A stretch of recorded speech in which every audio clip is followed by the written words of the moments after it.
জুলাই বিপ্লবের ঘোষণাপত্রের মাধ্যমে সমাধি রচিত হবে ৭২-এর সংবিধানের। অপ্রাসঙ্গিক ঘোষণা করা হবে আওয়ামী লীগকে। দুপুরে বাংলা মোটরে এক সংবাদ সম্মেলনে এসব কথা জানান বৈষম্য বিরোধী ছাত্র আন্দোলনের আহ্বায়ক হাসনাত আব্দুল্লাহ। আর জাতীয় নাগরিক কমিটির মুখ্য সমন্বয়ক সার্জিস আলম জানান, এই ঘোষণাপত্র সামগ্রিকভাবে পুরো বাংলাদেশের লিখিত দলিল হয়ে থাকবে, যে দলিল নতুন স্বপ্ন ধারণ করবে, বাতিল করে দেবে বিগত সময়ে রাজনৈতিক প্রক্রিয়াকে। ২৪-এর বিপ্লব, প্রেক্ষাপট ও এর পরবর্তী বাংলাদেশ কেমন হবে আকাঙ্ক্ষার বয়ানও এতে থাকবে বলে জানান সার্জিস। শনিবার জুলাই বিপ্লবের ঘোষণাপত্র দেওয়ার জন্য কেন্দ্রীয় শহীদ মিনারে জমায়েতের ডাক দেয় বৈষম্য বিরোধী ছাত্র আন্দোলন ও জাতীয় নাগরিক কমিটি। সেই আলোকে হলো এই সংবাদ সম্মেলন। এই ৭২-এর সংবিধানের বিপরীতে গিয়ে মানুষ যে রাস্তায় নেমে এসেছে, সেটির প্রাতিষ্ঠানিক দালিলিক স্বীকৃতি ঘোষণা করার জন্য আমরা ৩১ ডিসেম্বর ২০২৪ বেলা ৩ ঘটিকায় ছাত্র জনতার উপস্থিতিতে শহীদ মিনার থেকে, যেখান থেকে আমাদের এক দফা ঘোষণা করা হয়েছে, ঠিক সেই জায়গা থেকে আমরা আমাদের প্রক্লেমেশন অফ জুলাই রেভলিউশন আমরা ঘোষণা করব। সামগ্রিকভাবে এই যে আমাদের জুলাই বিপ্লব, এই বিপ্লব থেকে আগামীতে বাংলাদেশের মানুষ যারা এই অভ্যুত্থানের সাথে সম্পৃক্ত ছিল, যারা ফ্যাসিস্ট বিরোধী আন্দোলনে প্রত্যক্ষ এবং পরোক্ষভাবে অংশগ্রহণ করেছিল, তাদের প্রত্যাশা কি, আশা আকাঙ্ক্ষা কি, আমরা আমাদের জায়গা থেকে মনে করি এই সামগ্রিক বিষয়গুলো আমাদের এই জুলাই বিপ্লবের সামগ্রিক বিষয়গুলো একটি ঘোষণাপত্রে লিখিতভাবে লিপিবদ্ধ থাকা প্রয়োজন। এ নিয়ে আলোচনা করতে আমাদের সাথে যোগ দিচ্ছেন বৈষম্য বিরোধী ছাত্র আন্দোলনের দপ্তর সম্পাদক জাহিদ আহসান। জনাব জাহিদ আহসান, আপনাকে স্বাগত।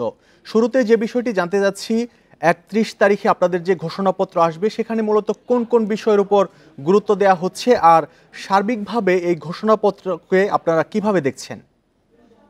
জি, ধন্যবাদ মাননীয় উপস্থাপক। আমরা একটা ঐতিহাসিক মুহূর্তে দাঁড়িয়ে আছি। আমরা দেখেছি আমাদের এই ভূখণ্ডের মানুষ ঐতিহাসিক পরম্পরায় বারবার লড়াই করেছে নিজেদের স্বাধীনতার জন্য, নিজেদের মুক্তির জন্য, কিন্তু প্রত্যেকবার তাদের সেই স্বাধীনতা, তাদের সেই মুক্তি নানাভাবে ব্যাহত হয়ে গেছে। আমরা দেখেছি কলোনি থেকে মুক্ত হওয়ার জন্য 1947 সালে আমাদের এখানকার লড়াইয়ের মাধ্যমে একটা আমরা ইংরেজ কলোনি থেকে মুক্তি পেলাম বটে। এরপরে যে রাষ্ট্রটি হলো পাকিস্তান রাষ্ট্র, সেখানে একটি রাষ্ট্র হিসেবে আমাদের যে ন্যায্য অধিকার, যে হিস্সা পাওয়ার কথা, সেটি আমাদের পাইনি। এর পরবর্তীতে 1969-এর গণঅভ্যুত্থান, 1971-এর মহান মুক্তিযুদ্ধের মাধ্যমে আমরা একটি স্বাধীন ভূখণ্ড পেলাম বটে। স্বাধীন ভূখণ্ড পাওয়ার 1 বছরের মাথায় আমাদের সেই স্বাধীনতার স্বপ্ন ভঙ্গ হলো। আমরা দেখলাম 1973 সালে নির্বাচন, আমরা দেখলাম 1974-এ বাকশাল করা হলো, আমরা দেখলাম স্বাধীনতার পরে দ্বিতীয় বাজেটেই এসে আমাদের পুরো জাতি একটি দুর্ভিক্ষের সম্মুখীন হলো। এর পরবর্তীতে আমরা কয়েকবার সেনা অভ্যুত্থান দেখলাম, এবং এরপরে 90-এর গণঅভ্যুত্থানের মাধ্যমে আমরা ভেবেছিলাম গণতন্ত্রের পথে এই বুঝি আমাদের যাত্রা শুরু হলো। কিন্তু 10 বছর না পেরোতেই আবারও 10 থেকে 15 বছরের মাথায় এসে 2008 সালের থেকে শুরু করে 2024, 16 বছর আমরা একটি ফেসিবাদী ব্যবস্থার মধ্য দিয়ে গেলাম। 2024-এ এসে প্রায় 2000 মানুষের জীবন এবং প্রায় 30,000 মানুষের অঙ্গহানি, আহত হওয়ার মাধ্যমে আমরা আরো একবার ফেসিবাদী ব্যবস্থা থেকে মুক্তি পেয়েছি বলে মনে করছি। আমাদের এখন এই মুক্তিকে সুসংগত করতে হবে, আমাদের এখন এই স্বাধীনতাকে ধরে রাখতে হবে। এটা আমাদের দ্বিতীয় লড়াই, এটা আমাদের দ্বিতীয় যুদ্ধ। সেই লড়াই কেন আমরা বারবার পিছিয়ে গেলাম, কেন আমাদের 47, 71, কেন আমাদের 90, কেন আমাদের 69 আমাদের হাত থেকে ব্যাহত হয়ে গেল, আমরা সেটা জানতে চাই। আমরা সেই কারণটাকে পর্যবেক্ষণ করেছি, এবং একইভাবে আমরা চাই কোনোভাবেই যাতে আমাদের হাত থেকে 24 ব্যাহত হয়ে না যায়। যে জন আকাঙ্ক্ষায় 5ই আগস্ট প্রায় 40 লাখ মানুষ গণভবনের দিকে যাত্রা শুরু করেছিল, সেই সকল মানুষের আকাঙ্ক্ষা নিয়ে এই জুলাইয়ের ঘোষণাপত্র। এই সকল মানুষ যারা জীবন দিয়েছেন, তারা যে আকাঙ্ক্ষায় জীবন দিয়েছেন, 30,000 মানুষ যেই আশা নিয়ে, যে আকাঙ্ক্ষা নিয়ে তাদের অঙ্গহানির ঝুঁকি নিয়ে। আরেকটি বিষয় জানতে যাচ্ছি, আপনারা যে ঘোষণাপত্র পাঠ করবেন, সেই ঘোষণাপত্রের মধ্য দিয়ে কি ৭২-এর সংবিধান বাতিল ঘোষণা করবেন? ৭২-এর সংবিধান বাতিল হবে কিনা আমরা বারবার বলেছি, বৈষম্য ছাত্র আন্দোলনের নেতৃবৃন্দ বারবার বলেছে আমরা এই পুঁজিবাদী সংবিধান কবরস্থ করতে চাই। আমাদের সংবিধান একটি সংস্কার কমিশন হয়েছে, তারা সেই সিদ্ধান্তকে দিবেন। তবে আমরা স্পষ্টভাবে বলতে চাই, যেই ঘোষণাপত্রটি 31শে ডিসেম্বর ঘোষণা হবে এর অবশ্যই একটা লিগ্যাল ভ্যালু থাকতে হবে।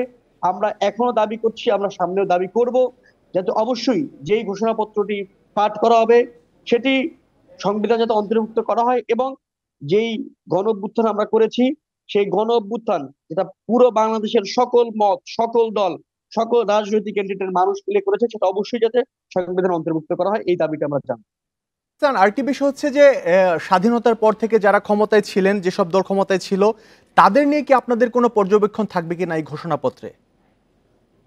স্বাধীনতার পরে আমরা বারবার, আমি যে কথাটি একটু আগে আপনাকে প্রথমে বলছিলাম, এই স্বাধীনতার পরে আমরা যে মহান মুক্তিযুদ্ধ করলাম, আমাদের পূর্বপুরুষরা করলেন, সেই মহান মুক্তিযুদ্ধের আকাঙ্ক্ষা বারবার বিভিন্ন ভাবে বিভিন্ন জনের মাধ্যমে আমরা সেই আকাঙ্ক্ষায় পৌঁছতে পারিনি, এবং এর চূড়ান্ত প্রতিফলন আমরা গত 16 বছরে দেখেছি, আওয়ামী লীগের মাধ্যমে দেখেছি। আমরা বাংলাদেশের সমাজের এক রকমের প্রতিনিধিত্বকারী হিসেবে বলতে চাই, বাংলাদেশে কোনোভাবে আর আওয়ামী লীগ কামব্যাক করতে পারবে না। অন্যান্য দলসমূহ আমরা আশা করছি তারা ওই সকল ফেসিবাদী ব্যবস্থা থেকে হাঁটবে না, হাঁটলে তাদের ব্যাপারে আমাদের একই সিদ্ধান্ত হবে। জনাব জাহিদ আহসান, আমাদের সাথে যুক্ত হওয়ার জন্য আপনাকে অনেক ধন্যবাদ। ছাত্রদের পক্ষ থেকে ঘোষণাপত্র আসছে 31 ডিসেম্বর, সে বিষয়ে আমাদের সাথে কথা বলতে যুক্ত ছিলেন বৈষম্য বিরোধী ছাত্র আন্দোলনের দপ্তর সম্পাদক জাহিদ আহসান। 5 আগস্টের পর ঘোলা পানিতে মাছ শিকারের চেষ্টা করছে মুক্তিযুদ্ধের বিরোধিতাকারী জামাত, এমন অভিযোগ বিএনপির সিনিয়র যুগ্ম মহাসচিব রুহুল কবির রিজভীর। সকালে জাতীয়তাবাদী রিকশা, ভ্যান, অটো শ্রমিক দলের পক্ষে বিএনপির প্রতিষ্ঠাতা সাবেক রাষ্ট্রপতি জিয়াউর রহমানের সমাধিতে শ্রদ্ধা জানানোর শেষে অভিযোগ করেন তিনি। রিজভী বলেন, 16 বছরের নিরবিচ্ছিন্ন আন্দোলনের ফসল জুলাই বিপ্লব। শেখ হাসিনার আমলে যারা লুটপাট করেছে সেই এস আলমদের উত্তরসূরি হয়ে অনেকেই ব্যাংক দখল করেছে। বড় বড় কথা বলে বিএনপির নামে কলঙ্ক দেওয়ার চেষ্টা চলছে। এছাড়া পাড়া মহল্লায় টার্মিনাল দখল, টেন্ডারবাজি সহ নানা কিছু দখল করছে একটি গোষ্ঠী, এমন অভিযোগও করেন রুহুল কবির রিজভী।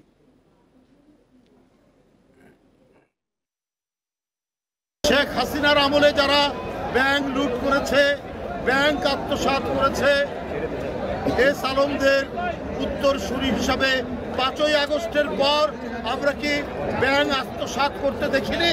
কারা পায়ের রগ কাটে তাদেরকে তো জনগণ ঠিকই চেনে। সুতরাং খুব ঘোলা পানিতে মাছ শিকার করার চেষ্টা করছে। আপনাদের 71-এর অর্জন কি? আপনারা 71-এর বিরোধিতা করেছেন।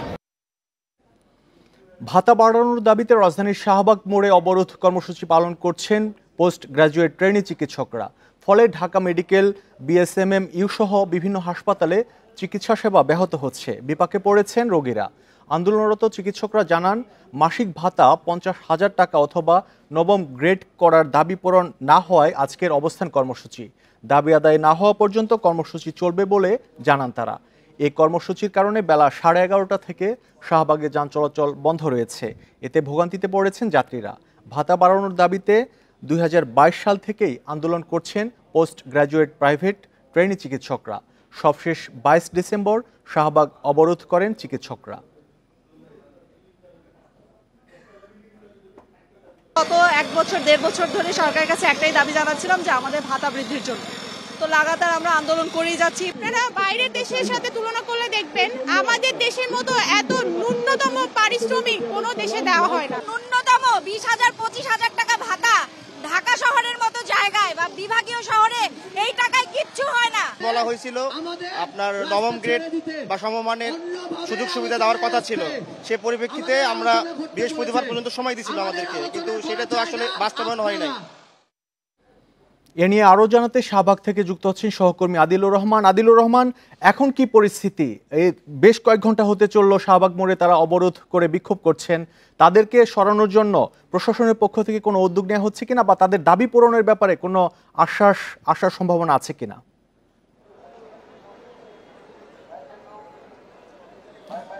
দেখুন, সেই বেলা 11:30 থেকে এই পোস্ট গ্রাজুয়েট প্রাইভেট ট্রেনি যে চিকিৎসকরা আন্দোলনে নেমেছেন, তারা এখনও তাদের আন্দোলন অব্যাহত রেখেছেন। আমরা জানতে চেয়েছিলাম আসলে যে কতক্ষণ তারা তাদের এই আন্দোলন চালিয়ে যাবেন।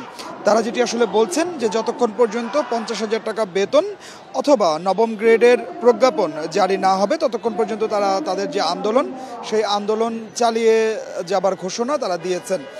আমরা এরই মধ্যে আসলে যেটা জানতে পেরেছি যে পুলিশের পক্ষ থেকে বেশ কয়েক দফা তাদেরকে এই সড়কটি ছেড়ে দেবার জন্য আহ্বান জানানো হয়েছে, কিন্তু যারা আন্দোলন করছেন তারা যেটি বলছেন যে পুলিশের যে আহ্বান তাতে তারা সাড়া দেবেন না, যতক্ষণ পর্যন্ত না তাদের প্রজ্ঞাপনটি আসলে জারি করা না হয় ততক্ষণ পর্যন্ত এই আন্দোলন তারা করবেন। এবং একই সাথে আমরা এই আন্দোলনে যারা নেতৃত্ব দিচ্ছেন তাদের কণ্ঠে আসলে তেমন হুঁশিয়ারিও আসলে শুনেছি যে পুলিশের পক্ষ থেকে বা প্রশাসনের পক্ষ থেকে তাদেরকে যদি এখানে সরিয়ে দেওয়ার জন্য কোনো বাধা দেওয়া হয় অথবা তাদেরকে কোনো লাঠিচার্জ বা তাদের উপরে কোনো ধরনের কোনো অত্যাচার যদি আসলে নেমে আসে সেক্ষেত্রে তারা সেটি আসলে প্রতিহত করবে এবং একই সাথে তারা চিকিৎসা সেবা অনির্দিষ্টকালের জন্য বন্ধ করে দেওয়ার হুঁশিয়ারও এই চিকিৎসকরা দিয়েছেন। অর্থাৎ তারা বলছেন যে তাদের আন্দোলন কেউই বাধাগ্রস্ত করতে পারবে না, তারা আন্দোলন থেকে কোনোভাবে পিছু পা হবেন না। এবং আমরা যারা আন্দোলন করছেন, যারা নেতৃত্ব দিচ্ছেন তাদের কাছে জানতে চেয়েছিলাম যে এখন পর্যন্ত মন্ত্রণালয় বা ঊর্ধ্বতন মহল থেকে তাদের কাছে কোনো ধরনের কোনো বসা বা তাদের যে দাবিগুলো আছে সেই দাবিগুলো মেনে নেওয়া হবে বা দাবিগুলো পূরণের ব্যাপারে কোনো সমঝোতা বা কোনো আশ্বাস এসেছে কিনা। তারা যেটি আসলে বলছেন যে এখন পর্যন্ত তাদের সাথে কেউ যোগাযোগ করেনি, কোনো মন্ত্রণালয় থেকেও তাদের সাথে যোগাযোগ করেনি এবং যে কারণে তারা তাদের যে আন্দোলন সেই আন্দোলনটি অব্যাহত রেখেছেন। আমরা এই চিকিৎসকদের সাথে কথা বলেছিলাম যে তারা কর্মবিরতি দিয়ে কেন আসলে আন্দোলনটি করছেন। তারা যে দাবিগুলো আসলে তুলে ধরছেন সেটি হচ্ছে যে তারা এই যে এফসিপিএস প্রথম পর্ব শেষ করে দ্বিতীয় পর্বে তারা আছেন এবং কয়েকদিনের মধ্যে তাদের দ্বিতীয় পর্বটি আসলে শেষ হয়ে যাবে। এই অবস্থার মধ্যে এত অভিজ্ঞতা নেয়ার পরেও তাদেরকে মাত্র 25,000 টাকা বেতন দেওয়া হচ্ছে, যেটি আসলে এখন খুবই কম। এবং তারা বলছেন যে যদি তারা বিশ্বের সঙ্গে তুলনা করেন, অন্যান্য দেশের সঙ্গে তুলনা করেন, সেক্ষেত্রেও তাদের এই ভাতাটি অনেক কম। 2022 সালে তাদেরকে 20,000 থেকে 25,000 টাকা এই ভাতাটি বাড়ানো হয়েছিল। এরপরে গত 5 আগস্টের পরে তারা আবার আন্দোলন শুরু করেন, তারা বিভিন্ন মহলে গিয়েছেন, মন্ত্রণালয়ে গিয়েছেন। এরপরে গত 22 ডিসেম্বর তারা এই শাহবাগেই অবস্থান কর্মসূচি নিয়েছিলেন। পরবর্তীতে তাদেরকে আশ্বাস দেওয়া হয়েছিল যে প্রজ্ঞাপনের মাধ্যমে তাদের ভাতা বাড়ানো হবে, কিন্তু মাত্র 5,000 টাকা তাদেরকে বেতন বা ভাতা বাড়ানো হয়েছে, যেটিকে তারা প্রহসন বলছেন এবং বলছেন যে 5,000 টাকা বাড়িয়ে যে 30,000 টাকা করা হয়েছে এই 30,000 টাকা তারা কোনোভাবেই মানেন না। তাদেরকে 50,000 টাকা ভাতা দিতে হবে অথবা নবম গ্রেডের ভাতা বৃদ্ধির দাবিতে পোস্ট গ্রাজুয়েট ট্রেনি চিকিৎসকেরা শাহবাগে অবরোধ করছে, সেই খবর জানাচ্ছিলেন সহকর্মী আদিলুর রহমান। দাবি পূরণের আশ্বাসে কর্মসূচি প্রত্যাহার করেছেন বিগত সরকারের সময় নিগৃহীত সেনা পরিবারের সদস্যরা। এর আগে সকালে ন্যায্য পাওনার দাবিতে জাহাঙ্গীর গেটের সামনের সড়কে অবরোধ করে অবস্থান কর্মসূচি পালন করেন তারা। এ সময় সড়কে যান চলাচল বন্ধ হয়ে যায়। এই কর্মসূচির আয়োজন করে চাকরিচ্যুত সশস্ত্র বাহিনীর সদস্যদের প্ল্যাটফর্ম সহযোদ্ধা। তাদের 3 দফা দাবি হলো, বিগত সরকারের আমলে যারা চাকরি হারিয়েছে তাদের পুনর্বহাল করতে হবে, প্রতিরক্ষা আইন সংশোধন করতে হবে, যদি চাকরিতে পুনর্বহাল করা সম্ভব না হয় তবে পেনশন দিতে হবে। এদিকে 3 বাহিনীর প্রধানের পক্ষ থেকে 5 কর্মদিবসের মধ্যে কমিটি করার ঘোষণা দেয়া হয়েছে বলে জানিয়েছে সহযোদ্ধার প্রধান সমন্বয়ক নাইমুল ইসলাম। এই কমিটি আন্দোলনরত চাকরিচ্যুত সশস্ত্র বাহিনীর সদস্যদের দাবি বাস্তবায়নে কাজ করবে।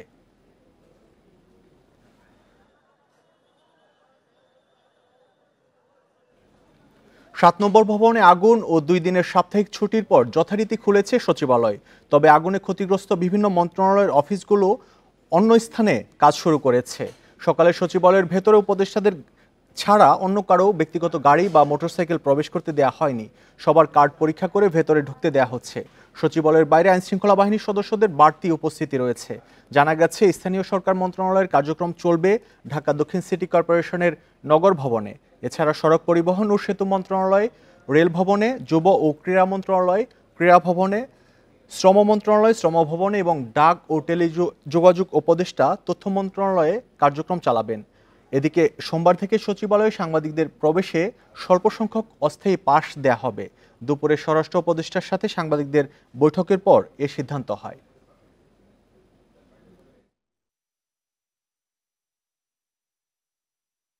ফোনটা নিয়ে ভিতরে ঢুকতে পারতেছি না, এখন তো কোথায় গাড়ি রাখবো কিছু বুঝতে পারতেছি না। আমি মনে করি যে সচিবালয়ের মতন একটা জায়গায় অবশ্যই একটা পেজে অথবা আমাদের ইনফর্ম করা।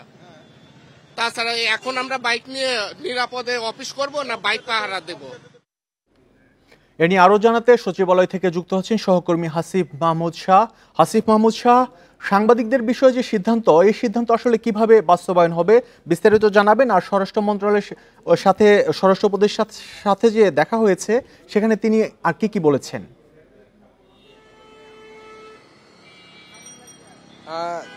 দেখেন, গত বুধবার দিবাগত রাতে যে অগ্নিকাণ্ডের ঘটনা ঘটে তার পরপরই কিন্তু বৃহস্পতিবার গণমাধ্যমে কর্মীরা কিন্তু প্রবেশ করতে পারেননি। এবং আমি একটু দেখাতে চাই, এই মুহূর্তে আমরা সচিবালয়ের সামনেই রয়েছি এবং সচিবালয়ের সামনে কিন্তু অনেক গণমাধ্যম কর্মী যারা প্রতিদিন এখানে নিউজ কভারের জন্য আসেন তারা কিন্তু এখনো দাঁড়িয়ে আছেন, কারণ ভিতরে প্রবেশের আজকে পর্যন্ত কোনো অনুমতি মেলেনি। কিছুক্ষণ আগে আমরা সচিবালয় যারা নিয়মিত কভার করি তাদের একটি দল প্রতিনিধিকে স্বরাষ্ট্র উপদেষ্টা ডেকেছিলেন সচিবালয় বাংলাদেশ সেক্রেটারি রিপোর্টার্স ফোরামের নেতৃত্বে। সেখানে আমরা প্রায় 21 জনের মতো স্বরাষ্ট্র উপদেষ্টার সাথে বসেছি। উনি আমাদের কাছে যেটি বলেছেন যে এই মুহূর্তে স্বরাষ্ট্র মন্ত্রণালয় এবং পিআইডি থেকে যত ধরনের কার্ড দেওয়া হয়েছে সব কটি কার্ড বাতিল করা হয়েছে, এটি সরকারের চূড়ান্ত সিদ্ধান্ত। এক্ষেত্রে সাধারণত স্বরাষ্ট্র মন্ত্রণালয় থেকে যে কার্ডগুলো দেওয়া হয় সেক্ষেত্রে দেখা যায় সেই কার্ডগুলো সরকারের বিগত দিনের যে সচিবরা বা বিভিন্ন ধরনের সচিবালয়ে যারা কাজ করেন তাদেরকে দেওয়া হয়, সেই কার্ডগুলোও তারা বাতিল করেছেন। একই সাথে গণমাধ্যম কর্মীরা যেন নিউজ কভার করতে পারেন সেই কার্ডগুলো দেওয়া হয় পিআইডি থেকে তথ্য মন্ত্রণালয়ের অধীনে, সেই কার্ডগুলো বাতিল করা হয়েছে।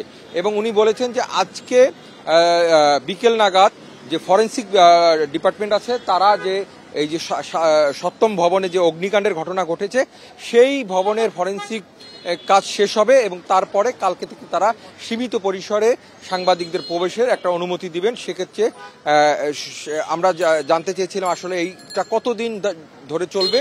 আপাতত 2 সপ্তাহ পর্যন্ত আসলে এই সচিবালয় বিভিন্ন কাজে যারা আসে দর্শনার্থী তারা আসলে প্রবেশ করতে পারছে কিনা? দেখেন, এই মুহূর্তে সকল ধরনের অস্থায়ী স্থায়ী পাস বন্ধ রয়েছে। প্রতিদিন সচিবালয়ে যারা আসেন সেই ধরনের যারা বিভিন্ন মন্ত্রণালয়ে আসেন সেই ধরনের পাস কিন্তু আজকে বন্ধ রয়েছে, বিগত বৃহস্পতিবারও কিন্তু বন্ধ ছিল এবং আগামীতেও সেই পাসটি বন্ধ থাকবে। এবং সেটি কবে নাগাদ চালু হবে সেই বিষয়ে কিন্তু একটি নির্দেশনা স্বরাষ্ট্র মন্ত্রণালয় থেকে এসেছে, ডিএমপি বরাবর সেটা আবেদন করতে বলা হয়েছে। হাসিফ মাহমুদ শাহ, আপনি সংবাদ সংগ্রহ করতে থাকুন, আমরা আবারও আপনার পরবর্তীতে আপনার সাথে যোগাযোগ করবে। 2 দিন কর্মবিরতির পর কাজে ফিরেছেন নৌ শ্রমিকেরা। চট্টগ্রামের 17টি নৌ ঘাট ও বহির্নোঙরে লাইটারেজ জাহাজে পুরোদমে কাজ শুরু হয়েছে। রাত থেকে শ্রমিকরা কাজে যোগ দিলেও সকাল থেকে পূর্ণ উদ্যমে কাজ শুরু করেন। এতে গত 2 দিনের স্থবিরতা কেটে গিয়ে ফের কর্মচাঞ্চল্য তৈরি হয়েছে। 2 দিন কর্মবিরতির পর সচল বাঘাবাড়ি নৌবন্দর। এই নৌবন্দর হয়ে উত্তরাঞ্চলের 17 জেলায় জ্বালানি তেল, সারসহ বিভিন্ন পণ্য সরবরাহ করা হচ্ছে। চাঁদপুরে প্রায় 15টি ঘাটের 3000 শ্রমিক তাদের কার্গো জাহাজের পণ্য গোডাউনে তুলছেন। তেলবাহী ট্রেনের ডিপোতে 3 দিন পর পেট্রোল, অকটেন, কেরোসিন তেল লোড আনলোডিং কার্যক্রম শুরু হয়েছে। চাঁদপুরে 7 নৌ শ্রমিক খুনের ঘটনায় সুষ্ঠু বিচার চেয়ে বৃহস্পতিবার থেকে কর্মবিরতিতে যায় শ্রমিকরা।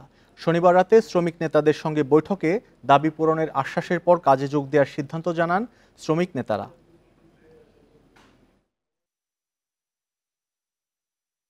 নৌজন শ্রমিকরা প্রত্যাহার করতে আমরা খুশি, আমাদের কাজ এখন চলতেছে।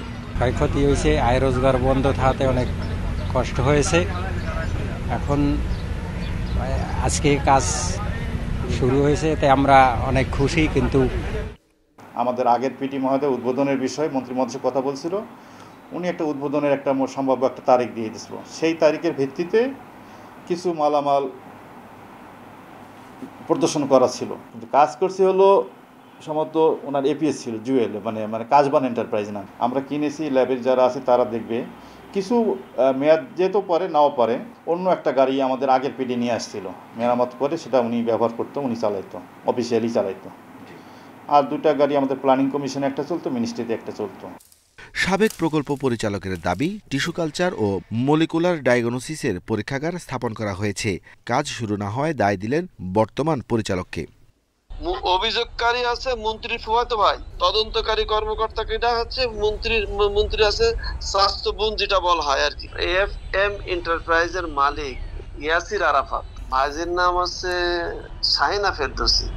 তবে দুর্নীতি বিশেষজ্ঞরা বলছেন, এই প্রকল্পে আগের সরকারের স্বার্থ জড়িত, এইসব আরও খতিয়ে দেখা উচিত। অধিদপ্তরের নিজস্ব অনুসন্ধানে যেহেতু প্রতীয়মান হয়েছে বা প্রতিবেদনে উল্লেখ করা হয়েছে, এখন অন্তর্বর্তীকালীন সরকারের মেয়াদে বিশেষ করে এরকম চট করে বরাদ্দ দিয়ে এই প্রকল্প চলমান রাখার কোনো যুক্তি আমরা দেখি না।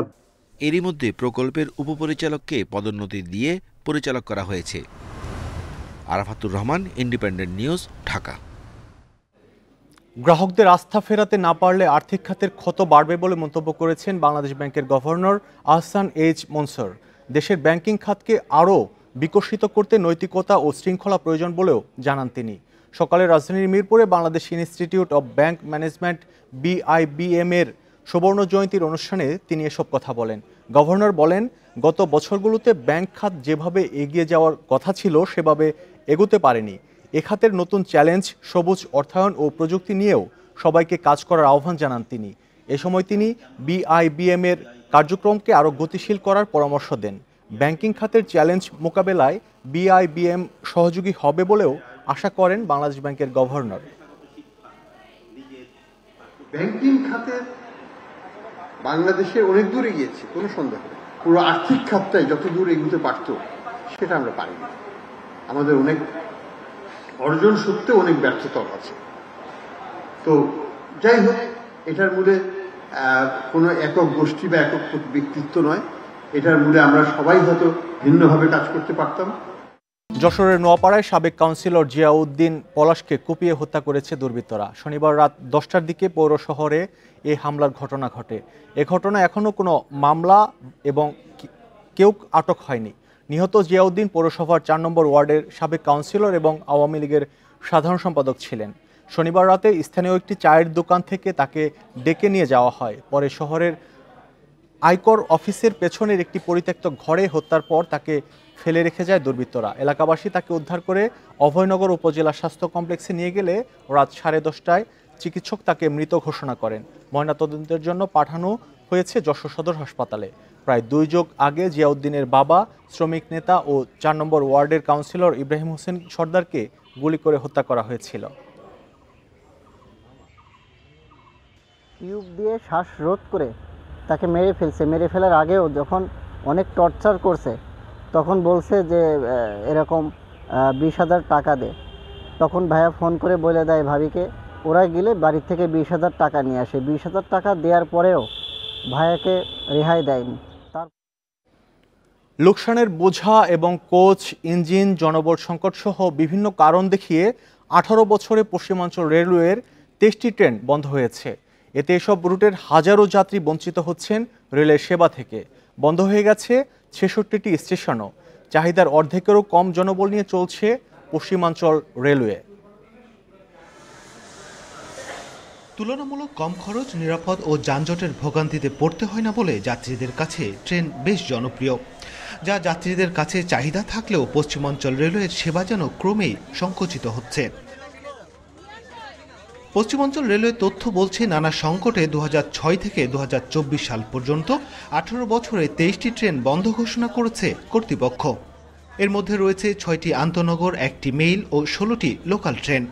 জনবল ও অবকাঠামো সংস্কারের অজুহাতে 265টি রেল স্টেশনের মধ্যে বন্ধ 66টি। বর্তমানে স্টেশন মাস্টার নাই, পোর্টারও নাই, কেউই নাই। বছর খানিক হলো মোটামুটিভাবে এটা বন্ধ আছে। চাঁপাইনবাবগঞ্জ থেকে খুলনাগামী মহানন্দ এক্সপ্রেস, আরেকটা হচ্ছে চাঁপাইনবাবগঞ্জ থেকে ঈশ্বরদী মেলটন এক্সপ্রেস। এই স্টেশনটা ধরেন 20 বছর আগে খুব জাঁকজমক ছিল, এখন প্রায় 10 থেকে 15 বছর হলে কোনো ট্রেনও থামে না। বিশ্লেষকরা বলছেন, উন্নত বিশ্বে যেখানে রেলকে লাভজনক খাত হিসেবে দেখা হচ্ছে, সেখানে বাংলাদেশ রেলওয়ে টানছে লোকসানের বোঝা। এটি সময় উপযোগী ও দীর্ঘমেয়াদী পরিকল্পনার অভাবের ফল। লোকাল ট্রেনগুলো তো আমি যতটুকু জানি লোকজন চড়তেই পছন্দ করে, যেহেতু তাদের খরচও কম লাগছে এবং যদি যানজট বা চিন্তা করে তার থেকেও কম সময় পৌঁছায় যাচ্ছে। তো সেক্ষেত্রে আমার মনে হয় যে ওনাদের একটু এই ব্যাপারে নিজেদের মধ্যে একটু চিন্তাভাবনা করে এবং আলাপ আলোচনা করে যতটুকু টেকনিক্যাল পার্সন দরকার তারা যে নিয়ে বসেন। পশ্চিমাঞ্চল রেলের মহাব্যবস্থাপক বলছেন সেবার মান বাড়াতে সবকিছু নতুন করে শুরু করতে কাজ করছেন তারা। একটা নতুন ট্রেন পরিচালনা করতে গেলে আমার লাগবে প্রয়োজনীয় সংখ্যক কোচ, লোকোমোটিভ এবং সেই সাথে জনবল, আর স্টেশনগুলো চালু করতে হবে। সবগুলোতেই ঘাটতি রয়েছে, যে কারণে আমরা প্রায়োরিটি বেসিসে যে সমস্ত দরকার সেগুলো করার চেষ্টা করছি। বর্তমানে পশ্চিমাঞ্চল রেলওয়েতে প্রয়োজনীয় ৪৭,০০০ জনবলের বিপরীতে কর্মরত ২৩,০০০। Mustafizur Rahman, independent news, Rajshahi.